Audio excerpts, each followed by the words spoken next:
What's the worst thing you've heard someone say about the deceased at their funeral?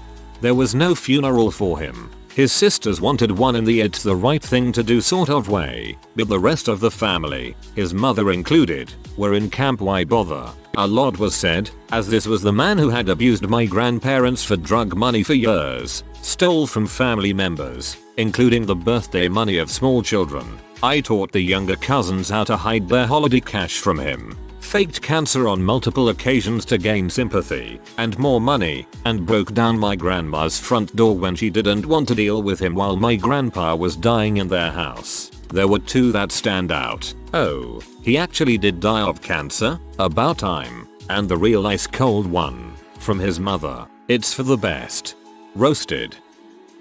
When my grandmother's brother-in-law passed away, my grandmother asked me to be a pallbearer since they were having a hard time finding anyone that would agree to do it. But during the funeral nobody other than family showed up, and when the minister asked if anyone wanted to say anything about the deceased, there were several people that shouted out things like good riddance. He had been a man that was widely hated by the community as well as his family. He spent his entire life swindling anyone, including members of his own family, out of everything that he could.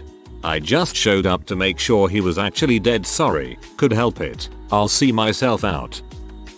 I have a 1910 local newspaper obituary for my grandfather's brother, my great uncle, who died when my grandfather was 12. It reads, John Doe died walking on Goose Gap Road with friends Saturday night when he fell on a knife. He was well known as a wicked and godless boy who brought shame to his family, but his parents are good, faithful church-going people and our sympathies are with them.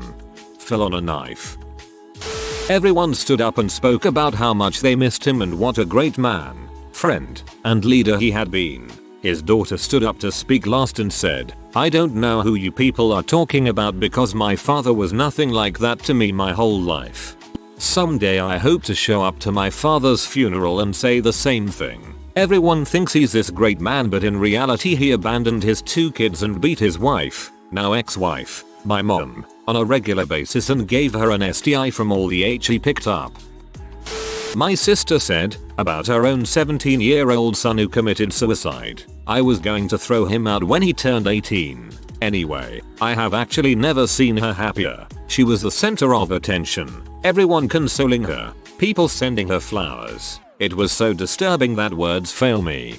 I used to want to kill myself until I realized it would only feed my mother's ego exactly like this. I stayed alive to spite and inconvenience the bee. My very Christian grandmother, who is in the beginning stages of dementia, talked about how great my grandfather was in bed at his funeral. It was actually kind of sweet, but the timing wasn't great and I don't know how much her children wanted to hear about it right then. Go grandpa. My friend's father passed away a few years ago and a buddy of ours shows up out of the blue. We haven't seen this guy in a long time. We would send him texts, call him, send Facebook messages, but he never responds. So anyway, he shows up at the funeral and our friend says, what the heck, Brun? My father has to die for you to hang out? That's pretty funny. At my grandma's funeral, I admitted to a cousin that I often forgot she was still alive. I had started referring to her in the past tense years before. You don't understand. Nobody understands. I lost her twice. Sobs. After grandma's service we were discussing where to go for lunch when Gramps tells cousin 10, you stay here with the stiff, we'll pick you up later. Classic grandpa.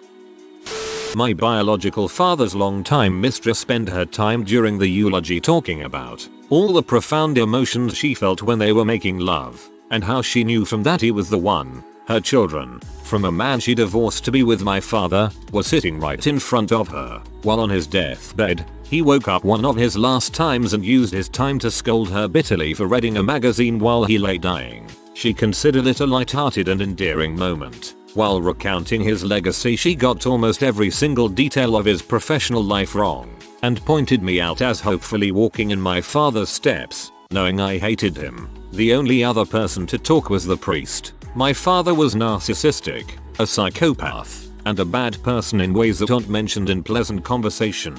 All he cared about in life was power and glory at any and everyone else's expense, and he was buried at the funniest and most undignified funeral I have ever seen.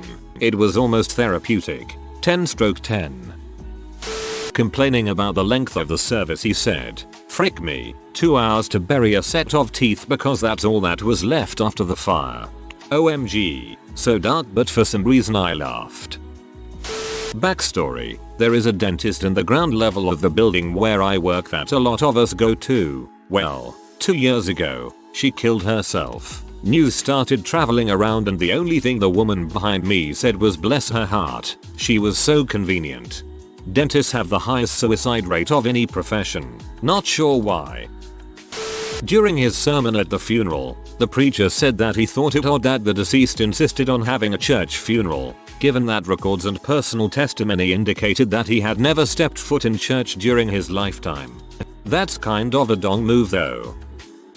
Didn't hear at funeral, but it was in a neighborhood update. This old guy passed away and they said he might not have been a good neighbor or even a good person, but may he rest in peace. I think that's probably the right thing to say if the deceased wasn't well liked, but you don't want to speak ill of the dead. Wish them well and be on your way. Guy I worked with killed himself. One of his crazy, holy roller aunts decided that the funeral was the best place to inform his mother that he was definitely in heck because suicide is a sin and that he shouldn't have had a Christian burial. I had a second or third cousin kill himself. During the remembrance service, one of his friends was having a conversation about what a good guy my cousin was. Then he says, "Too bad he's burning in heck now." A great friend of mine died a couple years ago. He was known for his amazing sense of humor and the sound of his laugh. When his wife asked me to speak at his funeral, I started thinking about how, if he were alive and we were going to someone else's funeral, he'd figure out how to have fun. So I played a game and opened it up to his friends, challenging them to give me a word I had to work into the eulogy. In the end I came up with the word myself. As soon as I thought of it, I knew he would have used it. The word was ejaculation. I won the challenge. You can't tell us that and not give us the speech. It wasn't exactly about the deceased, but as my parents, my brother and I arrived at the crematorium to see my uncle off, my mum went "Smells like a barbecue." Smacks lips. Went to a funeral where the Catholic priest got the deceased name wrong, the dead guy's Sill's name wrong, and then told everyone refreshments were available at the back of the church. They weren't. Something tells me he's been enjoying the blood of Christ lately. Well, being dead doesn't make him any less of an butthole. It was said by me about a good friend, and it was met with a lot of laughter because we all knew it was true. He was our butthole, if you know what I mean. I like this one. It made me smile.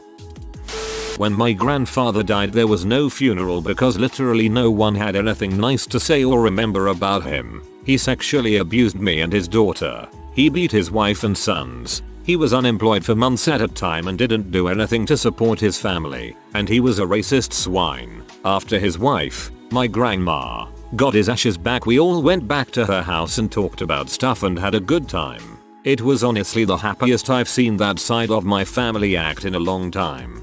Sounds like our first Thanksgiving after my husband's brother and his wife got divorced. I was at my brother's funeral, and an aunt came up to my mum and said he would never had done drugs if you and Mark didn't divorce. Yeah, we don't speak to her or my uncle anymore. Sorry for your loss. Always is hard see falling apart a loved one and feeling that you can't do anything useful about it. However, I hope that you and your mom are feeling better now.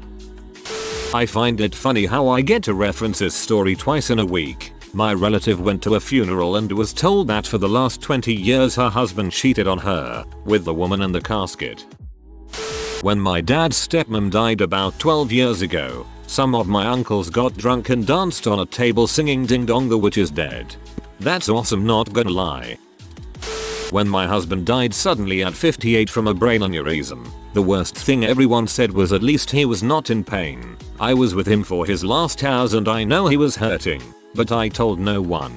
How awful. For your husband and for you. Like that person. I assumed it would be immediate and painless. I'm so sorry for your loss. 2. The boss gave a very Michael Scott-like eulogy. First, he asked for a moment of silence, then talked through it. But the cringiest moment was saying how much the deceased cared for his ex-wife and daughter. I see how much child support comes out of every one of his paychecks. and he never complained about that. At my father's wake 20 years ago, the man married to my godmother gave a speech. He started with Bill was a very flawed man, and went on to badmouth my dad for 5 minutes. This from the smarmy alcoholic, a shat that hit on me at a bar 2 years later and was universally regarded as a dong. We are all flawed, but my dad was one of the greatest men and best fathers I have ever met, aside from my husband. The funeral was standing room only and full of people whose lives were touched by my dad's kindness and ability to make people laugh. I wanted to punch my godmother's husband in his face that day. He committed suicide a few years back. I hope you went to the suckers and made a turnabout his fair play joke while you unfurled your rose script. He's in heaven flipping us all off now. Funeral was for my neighbor's suicide. In every photo he did whatever he could to show his discomfort, so all of the slides were him looking aggressive or annoyed. He shot himself, and they said he died peacefully. We can always hope our understanding of heaven is wrong. Priest. Speaking about a deceased friend who was an atheist but his parents insisted on a church funeral. He said it repeatedly and in different ways, implying that it was a shame he was going to burn in heck. Dante's first circle of heck isn't actually that bad. It's comparable to fields of asphodel in Greek mythology, but you know who you are and can talk to other people. Everyone who was a real dong in life gets put lower, and a lot of self-righteous people got a slot higher. The officiant at my boyfriend's grandmother's funeral just a few months ago said that the deceased was good at getting free desserts from wait staff, which the family interpreted as him saying she was greedy and conniving. At my grandfather's funeral, my great aunt said listening to all these people makes me think he wasn't as big of an LA as I may have thought for the last few decades. Now we screen family members before handing them a mic. A woman told the grieving widow that she had been having an affair with the deceased husband for several years. Turns out she was lying because she had always been jealous of their relationship. This is the kind of person whose funeral officiant should say will burn in heck. I've posted this before, but during the visitation before my grandmother's funeral, a man from her condo sat down beside my cousin, pointed directly at the urn and said, "Is that your mom buried in there?" Unrelated to my grandma, but the same jackass also complained during the lunch at the funeral when my mom and I were packing up our stuff and leaving. We brought punch bowls and a cooler, and he was bitching that he wanted a drink but we had to take it away. Took everything in me to not scold his dumpy butt in front of everyone. Not me, but my father went to the funeral of a man he knew while growing up. The preacher said he could tell by looking down on the deceased in the casket that he had went to heck, then proceeded to preach a sermon about how it was necessary to live a morally upright life so that the people present didn't go to heck like the deceased man had. And people wonder why religion isn't popular with the younger generations. Friend from high school shot himself. His family refused to acknowledge it was a suicide and the entire funeral was incredibly tense and strained as the reverend tried to talk around it at their request. Generally nothing positive was said about him and it made it somehow more depressing. My mother said at my 22-year-old brother-in-law's funeral that he had it coming because him and my sister had a baby out of wedlock. I feel really bad for it, but when my grandmother-in-law was cremated I turned to my missus and loudly exclaimed, "Wow, this cremation is gonna be lit." Death makes me weird. Me too. I get really dark humor when tragedies happen. My favorite, most beloved dog died and when he did I said, "That's a doggone shame." I started crying laughing. My dad's funeral. Everyone said, "Will you shut the goddamn lights off if you are not in the room?" My dad drove everyone nuts about turning off the lights to keep the electric bill down.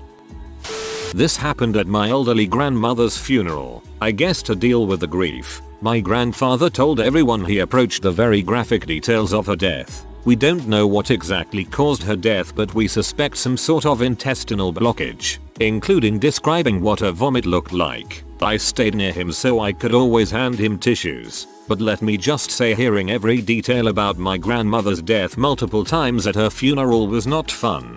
Losing a close family member messes people up, sometimes really badly. Sorry you had to go through that. This did not happen at the funeral, but at the hospital when my grandma had just passed. My dad and aunt went outside to smoke a cigarette, so I was left alone in the room with my cousin and my grandma's body. One of the first things she said was, "Who will I borrow money from now?" I thought my cousin was a good person. I was heartbroken and angry. My mother-in-law's mother said to the group of us while she had to die to get some great tea. Mother-in-law was flat-chested and hated to wear a bra, but no one other than apparently her own mother was looking there. That reminds me of a viewing I went to. The woman died of breast cancer and I think had a radical mastectomy, but somehow she had perky size B's pointing straight up. She was in her 50s, so you know they were fake. My grandfather actually giggled at how funny his embalmed brother looked in the casket. The mortician stretched out all the wrinkles so the guy looked unnatural, like a plastic doll. Funeral where the mostly religious family couldn't stop talking about how deeply religious the deceased was. Just listening to that you'd have thought they were a hardcore fundamentalist and had a sudden revelation about the true meaning of things on their deathbed. The deceased was an atheist, very easygoing, didn't care what anyone else's beliefs were so long as you treated other people fairly. Pretty sure the revelation was, after heavy pressure to convert, an offhand comment along the lines of "oh whatever if it makes you happy" very close to the end. Not at the funeral, but I ran into my ex shortly after, weeks, at a bar and she told me people die, get over it. My mum died of cancer and I was 18. I hate her. I loved him from my grandmother about my grandfather. Backstory, she was the babysitter, 16 years, for him, 26 years, and his first wife. He fell in love with her, divorced and married my grandmother. They had 2 kids together, and he stayed madly in love with her. She had 2 more kids that we know, but don't talk about, with someone else, the man she sometimes refers drunkenly to as the real love of her life. Grandpa stayed with her another 10 years before she left him in a backwoods town in Georgia and she left to NWFL. He never remarried, became an alcoholic, and died of cirrhosis and Alzheimer's. I know he loved her to the very end, and sometimes talked about her while having a bad memory day. She showed up at his funeral drunk, on the back of a current man friend's bike, and cried, loudly, about their great love story during his service and time overseas, during which we know she didn't wait for him. I wanted to punch her, honestly. Sometimes, I can't be in the same room as her. It's amazing to me that all 4 kids, my mother being the firstborn, turned out half decent after their fricked up marriage. Nothing, aside from the priest, none of the attending family members or friends had much to say at all. There was a lot of silence and virtually no tears. Not from her children, grandchildren, or community members. Me and my cousin were late to my granddad's funeral because we took his Porsche Boxster for a spin before it was repossessed. We showed up and quite a lot of people were pee. To which my cousin said out loud, "Only had one chance to drive that car before it gets taken away forever." A few sniggered, but quickly shut up. Being fair, my granddad was a fricking dong. If you are new to the channel, you can subscribe. I publish new videos every day. Until then, check another video.